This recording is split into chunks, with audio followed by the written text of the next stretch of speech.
I love about the ST exhaust is there's exhaust flow through both holes. There's so many cars where, like my M2 for example, there's one specific pipe that the exhaust consistently flows out of. ST, a raw, track-bred performance machine. The world's freaking out about coronavirus, and my thought was, why not make another video on the Focus ST? Because the coronavirus is oh nice, yeah, just right into the turn lane. Because the coronavirus is going on, that's something that every single person around the world is talking about and thinking about. The best thing I can recommend is check the link in my description below. That is, to me, was the best video that I had watched on it that actually gave me some real information on the virus and what to expect from it. I'm not meant to freak anyone out, but it just, I thought it was helpful. On to the Focus ST. It's over 4 years of ownership now. 4 years of ownership was actually back in November for me, but this is a 2016 ST3 in Kona Blue. I've done various upgrades to it. If you're interested in what I've done to the car, check my playlist on the 2016, I think it's called My 2016 Ford Focus ST. I have over 150 videos on the car, upgrades, reviews, tire, everything. I've covered it all, and there's still more to come. But I have a list of videos that I want to get through, and then after I make those videos, I'm going to do another fairly large upgrade on the ST. After 4 years of owning this car, and then also this past August, I went and purchased a 2018 BMW M2. I was a little worried that I was not going to want to drive the ST anymore, and that's understandable because an M2 is rear-wheel drive, manual transmission, straight six engine. It's an amazing car to drive. But after driving that, I found that this car really is special. It's not me just talking about it continuously because it's the only car I have. This is truly a special car. The chassis, like I've said from day one, and the way it handles is the key to that. The power out of the box from the factory is great. 252 horsepower. Look at this Escape. I'm going 54. Where are you going, you old... It's okay, the virus is getting to me. The chassis of this car is so well balanced, it's tied down, and the power from the factory is great. Yes, what you could probably do to make sure you're always getting that power is do a full intercooler upgrade. Then you're getting the temperatures you need to be running at maximum power all the time, whereas if you don't and you're in hotter temperatures, the ECU will throttle the power down to make sure you're not overheating the engine. So I do still have a stock intercooler, and I do want to upgrade that this year. But there is one thing I want to do before I upgrade the intercooler. It's not big turbo. I'm not going to lead you on and say it's that. I know you guys want me to, but I also want this to be a reliable daily driver, and I don't want to add a big turbo to this, which will lose efficiency. Well, it'll lose efficiency when you're on boost, not necessarily when I'm just normal driving. But that's just not something that I have planned. I have other things I want to do. Just because I think the stock turbo's fine, the stock power's fine. However, I do have the Ford Performance calibration, which brings the max power and peak torque. Brings peak torque up, brings max power on earlier, brings the peak torque up 90 foot-pounds on 93 octane. I only have 91 octane in Arizona, and that's kind of a common thing out west. Let's get back into it. The way this car handles, and I think a lot of it just comes down to weight. This car weighs around 3,200 pounds. The M2 weighs 3,450 pounds. And the M2 should be less. This car I would even say is not really lightweight. The Civic Type R I think is under 3,000 pounds, and that is a really good target for a car today because of all the safety and technology that's now in them. I think under 3,000 pounds is excellent. And one example of this is like, I'm going through an intersection and you have to make like a 90-degree turn. If I throw the ST into it, it will pivot and make that turn. And I saw a video on the ST the other day, the new ST, where they were doing a review of it, and they were talking about how Fords pivot like right here. And that was a really good description of what I'm feeling. Yes, it's front wheel drive, but that doesn't really matter. This thing is it's planted, it handles turns. I remember the first like hard turn that I took in this car when I first bought it years ago. I was like, holy hell, like there was no push. It just did what it was supposed to do. It stuck to the road and made the turn perfectly. And that's why I haven't messed with the suspension, because I just think they've done it so well from the factory. I wouldn't say that this car is too stiff at all, unless you're just coming from a car that's not a performance car at all. I can understand it's maybe a shock to you, but I've never felt that way. I've never felt it's too bumpy or anything. The M2 is very stiff, but this is such, having that now to compare to this is so helpful, because I can say, okay, I can confidently say this is not a stiff ride.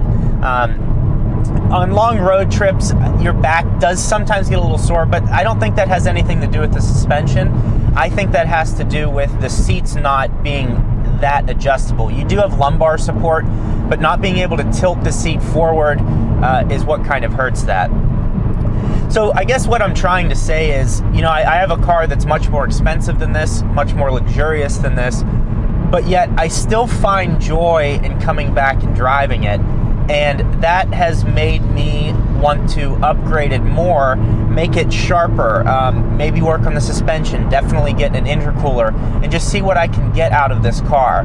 I'm also considering doing the Mountune MP275 tune on the car, and possibly doing forged internals, just to see what can this car do. I think there's a lot more left. I would like to increase the horsepower a little bit to see what that's like, because I have so much torque, but the horsepower has not been changed. And once you get going, the torque is so much, and then you're like, that's it. It's just like the low end power. I made a video talking about how half throttle feels about the same as full throttle with this tune. Around cities, around town, this tune is amazing because you get so much power and so much speed with little effort.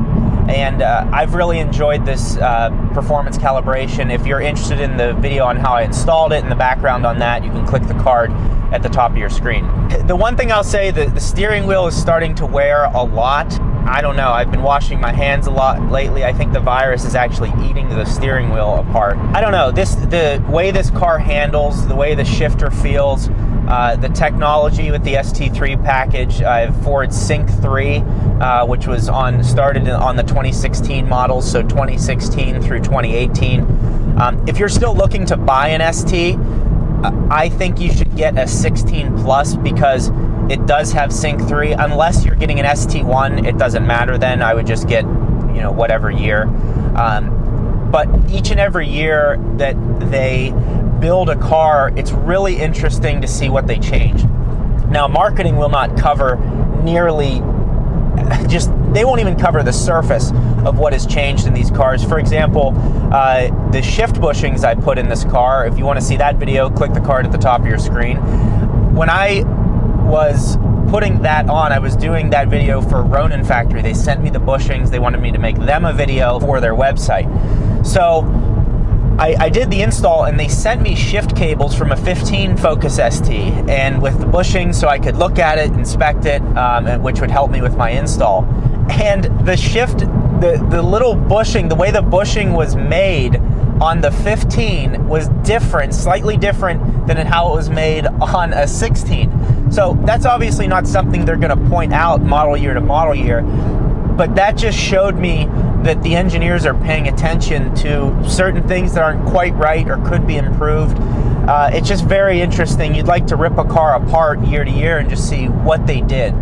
So the later model year you can buy or you can afford, I highly recommend going that route. So I'd say a 16 to an 18 is the best way to go.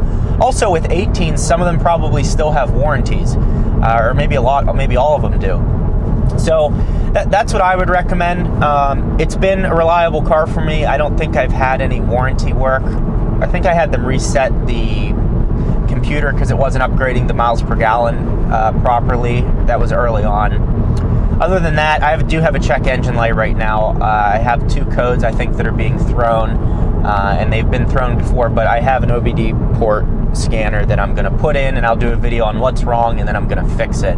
I think it's I think they were saying the evap valve or something. I don't know. I'll look into it. I'll be making a separate video on that. The point of this video is that simply this car at 68,000 miles is still a joy to drive. And you know, I've driven so many other cars and I never feel like that it's a letdown. And I don't really have the urge to sell it. So I've gone through ins and outs of, it's like, the only reason I don't like the car is because I drive so much for work and I hit traffic a lot of the time, and driving the manual transmission in traffic, in and out of your car, through the city, that gets old. Like getting out of your car 10 times a day and then driving through parking lots and shifting, it's like one more thing to think about, and I wish I had an automatic transmission simply for that reason. Other than that, it's great. Back seats, folding them down, putting a bunch of stuff in here, folding them back up. It's just a really versatile car. I think I'll always want to have a hatchback. I like the look of them. I like the versatility of them. Versatility. That's like me saying velocitar. If you're into the ST community on YouTube, you've probably heard of Cameron Alfred? I think I'm saying that right. Anyways, I ran into him in traffic twice, like in the past month. I had seen his videos, and he actually reached out to me on Instagram wanting to buy my ST. You'll notice that he bought a Kona Blue ST. He's now wrapped it in like a nitrous blue or powder blue color, and the car looks amazing in person now that I've seen it.